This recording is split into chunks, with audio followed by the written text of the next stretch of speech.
things. And tell you what, I've written a couple of books, and I'll be having some other authors on, but it is baseball season around here, and in a year when we haven't had much of a season, it's going to be a nice little conversation to be talking about architecture and romance and baseball. Feels like the summer of 2015 when I did 30 ballparks in 30 days. The book is Ballpark, Baseball in the American City.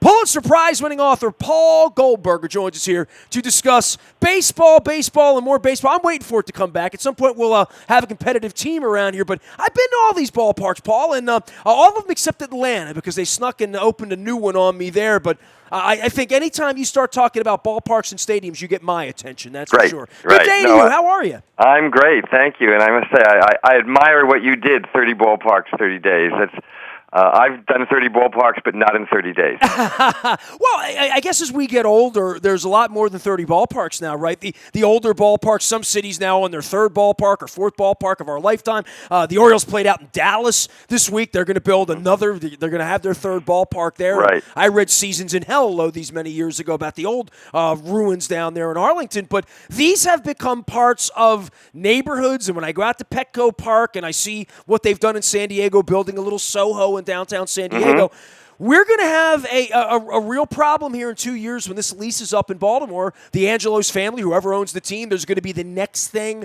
Camden Yards 2.0 or whatever it's going to be. And in most of these cities, the economic part of this dictates that there's something built into a neighborhood, that building these stadia out on a freeway in a parking lot, that's not going to be the next model here. No, definitely not. Atlanta is a real exception. It's an outlier, I think. I hope, at least, because, in fact, baseball in the city is really what I think is best. And Baltimore really showed the way for the rest of the country because, we were building a lot of suburban stuff, concrete donuts, as I call them, out on freeways, surrounded by acres and acres of asphalt and parking. And it was Baltimore in 1992 that pushed back against that. And the former ownership of the Orioles made the actually very courageous and strong decision to do it a different way, and everything has changed since then. I know you lecture around the country on architecture and design and historic preservation. When I think, I've had Janet Marie on here for 30 years, right? So whether it's Camden Yards or Fenway Park and the Green Monster and out in Dodger Stadium where she's toured me around a couple times. Right. It really, there's only a handful of people, really, that have affected this in the modern era with all the new ballparks because Camden Yards changed everything. Camden Yards changed everything. That's the key thing, yes. I mean, I think Camden Yards put Baltimore on the map, as much as, Francis Scott Key a long time ago or something. Well, I tell you what, living here, we appreciate that. Maybe we could say crabs or crab cakes. Fine. It's just as important. Tell me about the book and about you presenting baseball in the American city. And for anybody here, we're familiar with this if we're old enough when we had 3 million people in our ballpark. And I live 2 blocks from Camden Yards, Paul. It has been an American tragedy, quite frankly, in the 16 years I've lived down here to see a stadium that was so beautiful that brought not just tourists, local people, the local economy, bringing 30, 40,000 people into our city, 81 nights in the summer. Right. That is a giant economic a wheel, really, that turns for every restaurant, every hotel, the tax base, the little guy selling the peanuts, the people that are vending, Clancy selling you a fancy Clancy beer at the ballpark. That is part of the heartbeat of the city that you now see, where the Cubs have bought up Wrigley and they bought up that neighborhood and what Boston looks like when you get off at Kenmore and you see the college in the area and all that. But when people stop going to baseball games, man, it really, really affects the economy of what's going on in that marketplace. Yep, absolutely. But we're all better off. A city's better off and baseball's better off when it's woven into the fabric of the city, the way it is at Fenway, for example, and actually the way Camden Yards pretty well does too. What's your favorite stadium? I call Dodger Stadium my favorite, and that goes against your whole neighborhood thing, right? They built that on a hill against all sorts of controversy. Dodger Stadium's pretty great, and it comes out of a time. It's now the third oldest active ballpark in the major leagues, as you know, and it comes out of a time when we hadn't yet fully figured out in this country that the automobile was a mixed blessing. Everybody thought, cars, suburbs, freeways, freedom, movement all the time, it's all so great. And nobody thought about traffic jams and pollution and all that stuff. So, Dodger Stadium was conceived in an age when the automobile seemed like it was going to be liberating, not confining as a thing. And so I don't entirely blame them for it, although I wish it were easier to reach. I will say, in defense of Dodger Stadium, two things. First, it was built as a baseball-only ballpark at a time when most people in most cities were building combination football-baseball stadiums, which are terrible and almost always seriously compromise both sports. So the most important thing that Walter O'Malley did was say, this is a baseball park, not a football stadium. The second thing about it is just once you finally get through the traffic, park your car, and get into it, it is one of the nicest places to watch a ball game anywhere in America. Well, and still, all these years later, and more than Wrigley or Fenway, it's comfortable. It's very comfortable. And also, Janet Marie Smith, who, as you said, who has great roots in Baltimore and was key to making Camden Yards what it is, has been on the administrative staff and executive team of the Dodgers for several years and oversaw a really beautiful renovation of that ballpark where they've only made it better. She couldn't solve the bigger problem, which is that they should have run their new metro into it so people could come and go in some other way than driving.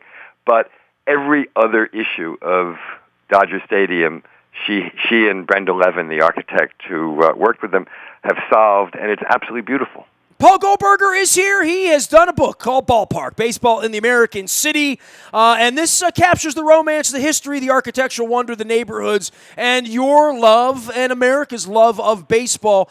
Concerned that baseball's a little on the wane. Where do you live, Paul? What's your current neighborhood? When you get somewhere and go to a game. I live in Manhattan. Okay, so baseball, I was in Manhattan last weekend. Mm-hmm. Yankees and Red Sox were playing. I was up on the Upper East Side. Right. Every bar had it going on. My wife's a Red Sox fan. The game was late Sundays. We didn't stay for it. But, there's still a heartbeat for baseball there. There's a lot of places where, we're seeing empty stadiums, and that's part of where I'm getting off because I don't want to lose our baseball team. No, I don't either. I feel the same way.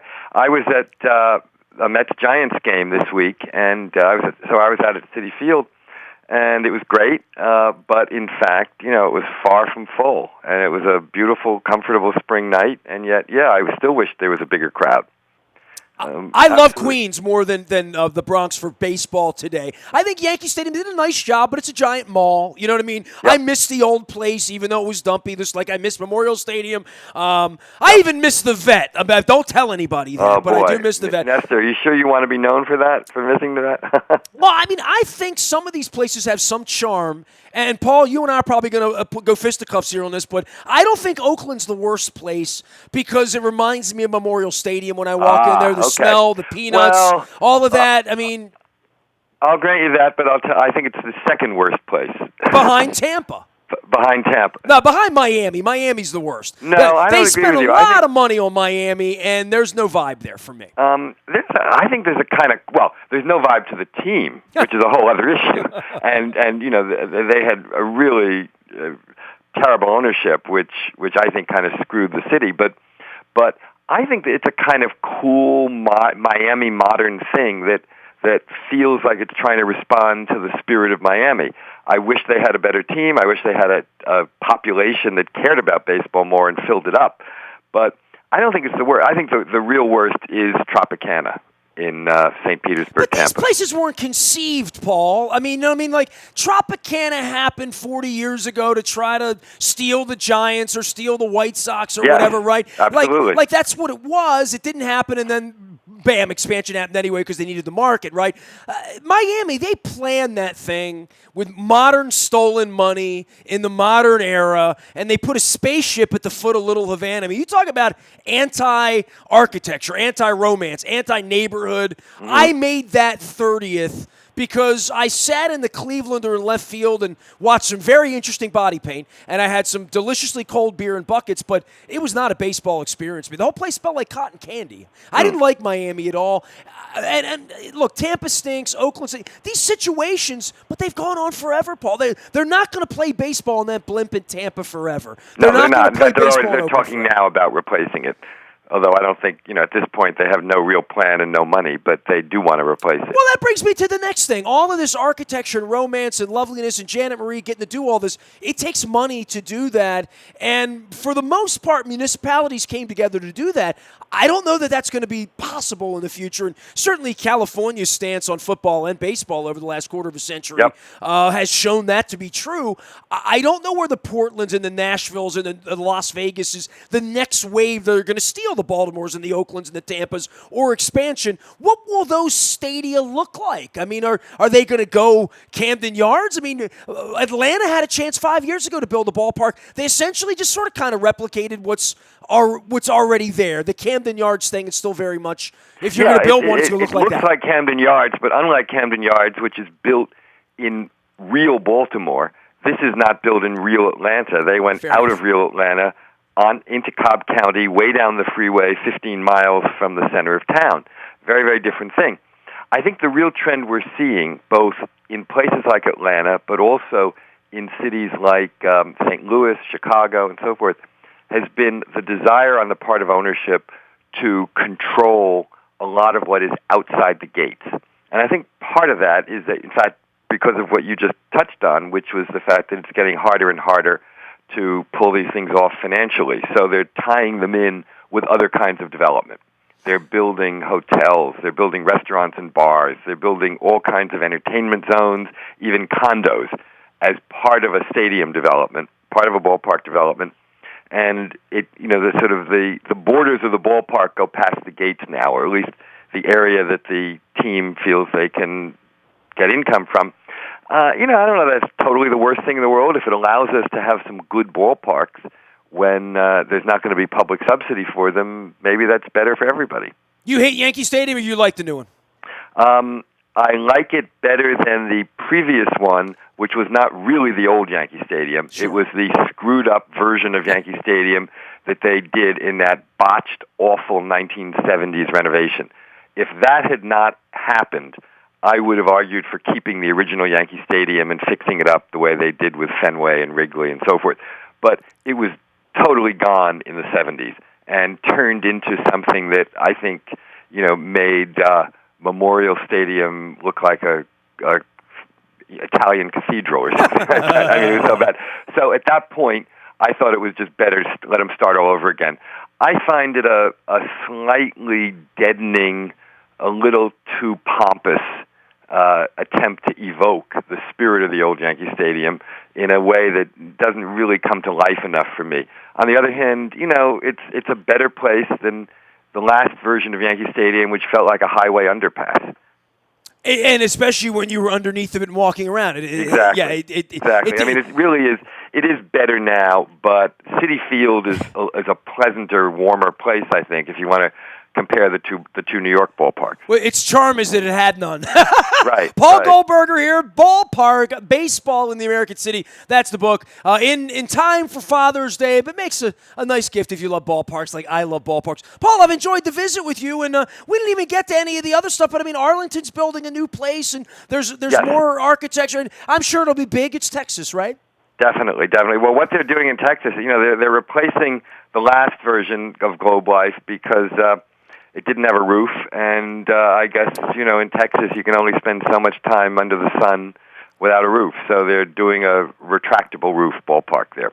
I think it's too bad because that's only 25 years old. It's a very short life for a ballpark. It was right after Camden Yards. Yeah, I was there when it opened. Palmero, in '94 and all that. Now they're going to shut it down. I think Texas, every time I've been there, I felt like I was the barbecue. Exactly. Exactly. That's Paul, the problem. Really nice to visit with you, man. I'm glad you could make some time. I caught your work with Rob Nyer, and for those of us who love baseball and love the grand American game, we'll pass the word on about your book. Thank you. Great talking to you, Nestor. You Thanks got it. a lot. Paul Goldberger.